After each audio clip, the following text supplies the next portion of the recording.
eventually. But we spent the last 10 years really creating an infrastructure, so it's all been business, business, business, and it had to be, because there's no reason to make a cool record. What do you do with it? You take it home to your family and have a good time. It's a Frisbee, what are you gonna do, right? There's no radio that can play you. There's no record company that can sign you. What are you gonna do? So we decided, we gotta stop being creative for a minute, and let's be creative in the business sense and try and create a whole new infrastructure. Another music business, outside the music business, really, and that's what we've been trying to do.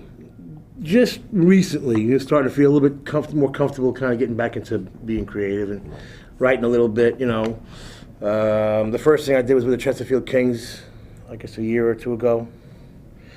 And now the Cocktail Slippers, and we'll see where that goes. But it's so much fun to just get back in the studio. I mean, after 10 years of business, can you imagine what a horror that is?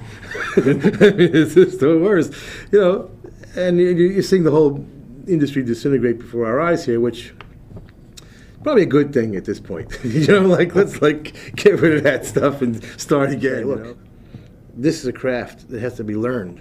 Okay, yeah. Everybody's not a star. Everybody's not a singer. Everybody's not a songwriter. Okay, and we have to sort of recognize that this is this is something that has to be learned and some time put into it. Okay, it doesn't happen overnight.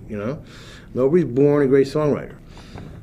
The one big difference is we don't have the craft that we used to have, and that's gonna be the main thrust of what I'm talking about tomorrow.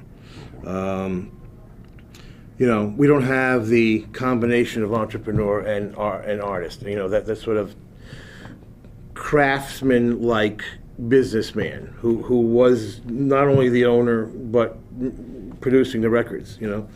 That's the model we of course are attempting to emulate.